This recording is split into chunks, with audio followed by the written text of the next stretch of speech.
Police వారి తరఫున ఏర్పాటు చేసినటువంటి వాలీబాల్ టోర్నమెంట్కు వచ్చిన యూత్ పిల్లలందరికీ కూడా మా పోలీస్ వారి తరఫున థ్యాంక్ యూ చెప్తున్నాం. సత్యశోధక్ మన దరిపల్లిలో ఉన్న మాస్టర్ మైండ్స్ అన్ని టీచర్స్ వాళ్ళు కూడా అంతా మాకు బాగా సహకరించారు. దీనికి మేము ఇంకా వాళ్ళ నుంచి ఇంకా సహకారం కోరుకుంటున్నాం. మేము ఎందుకంటే ముఖ్య పాత్ర వాళ్ళదే అని చెప్పి మేము అనుకుంటున్నాం. మాకు ఎల్లవేళ వాళ్ళు సపోర్ట్ ఇవ్వాలని చెప్పి ప్రభుత్వానికి ఎదుగుదలకు కూడా ఈ క్రీడలు ఎంతో ఉపయోగపడతాయి.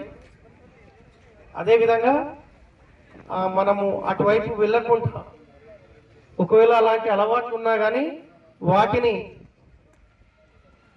మన నుంచి తీసేసుకోవడానికి, వాటి వైపు అడిక్ట్ కాకుండా ఉండడానికి, బిజీ షెడ్యూల్లో ఉండడానికి మన క్రీడలు ఎంతగానో తోడ్పడతాయి. సింపుల్గా చెప్పాలంటే ఇప్పుడు మనకు ఒక డ్రగ్స్కి అలవాటు పడిపోయినోడు కానీ, మందుకు అలవాటు పడిపోయినోడు కానీ, గాంజాకు లేకపోతే ఊర్లలో ఉండే మన పిచ్చికళ్ళు అంటారు, ఏమంటారు దాన్ని, మందుల కళ్ళు, గుల్ఫామ్, దానికి అలవాటు పడ్డ వాళ్ళ పరిస్థితి ఏ విధంగా ఉంటుందో చూస్తారు కదా. ఫస్ట్ మానసికంగా చెడిపోతారు, అవునా కదా. తర్వాత శారీరకంగా చెడిపోతాడు, ఏ పని చేయలేడు, ఇంట్లో పిల్లలతో లొల్లి, అమ్మా నాన్నలతో లొల్లి. దాని తర్వాత మానసికంగా చెడిపోయింది, శారీరకంగా చెడిపోయిన తర్వాత సామాజికంగా. అలాంటి వాడు మనకు రోజు మీద కనిపిస్తే మనం గౌరవం ఇస్తామా? ఇయ్యం. వాడేంది, వాడు తాగుబోతూ, వాడు లంగా, వాడు రుచ్చా అని చెప్పి అంటాం. తర్వాత ఎకనామికల్గా అంటే ఎట్లా, ఉన్న డబ్బులు కూడా అప్పులు చేసుకుంటా, ఉన్నవి కూడా అమ్ముకుంటా సమాజంలో అన్ని రకాలుగా చెడిపోతాడు.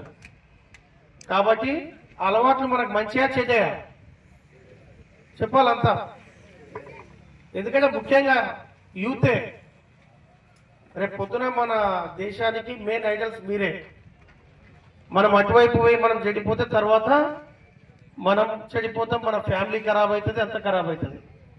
అది అవసరం లేదు మనకి. ఇది పెట్టాము. ఇది మన విలేజ్లలో చాలా వరకు చూసుంటారు, చిన్న చిన్న పాన్ డబ్బాల దగ్గర, హోటళ్ళ దగ్గర, గుడ్స్ హోటళ్ళ దగ్గర, ఇరానీ కేఫ్ల దగ్గర కూడా సాయంత్రం కానీ 10 మంది జమ అవుతారు. నువ్వు ఒక గేమ్ ఉంటే ఏడు, వాలీబాల్ కోర్ట్ ఏడున్నది, క్రికెట్ గ్రౌండ్ ఏడున్నది, అక్కడ ఉంటారు. మ్యాక్సిమం కూడా చూడండి, ఈ ఉద్యోగస్తులలో కానీ ఎక్కడ కానీ చిన్నగున్నప్పటి నుంచి కూడా ఏదైనా ఒక గేమ్ అలవాటు పడ్డోళ్ళు గ్యారంటీ సక్సెస్ అయిన వాళ్ళు ఉంటారు. అది ఎప్పటికైనా బేసిక్. మా చిన్నగున్నప్పటి నుంచి కానీ పెద్దగున్నప్పటి నుంచి కానీ ఇప్పుడు ప్రజెంట్ కానీ ఏది కానీ ఒక గేమ్కి అలవాటు పడ్డోళ్ళు మ్యాక్సిమం చెడిపోరు. ఏ విధంగానైనా ఏదైనా ఒక ఉద్యోగం కొడతారు, లేకపోతే బిజినెస్ చేసుకుంటారు, ఏదైనా ఒకటి కంటిన్యూ అవుతూనే ఉంటారు వాటి లైఫ్లో. మ్యాక్సిమం చెడు అలవాట్లకు దూరం చేస్తాయి గేమ్స్ మనల్ని. కాబట్టి ప్రతి ఒక్కరు కూడా ఈ గేమ్స్ అనేది అలవాటు చేసుకోవాలి. వాలీబాల్, క్రికెట్, ఏదైనా ఒక గేమ్స్. అంటే సెల్ ఫోన్ గేమ్స్ అనుకునేరు, మళ్ళీ దానికి కూడా అడిక్ట్ కాకండి. సరే, మీ అమూల్యమైనటువంటి టైంను మా గురించి ఇచ్చినందుకు థ్యాంక్ యూ. అంటే ఇది మేము అనుకుంటున్నాం ఫస్ట్ స్టేజ్ ఇది.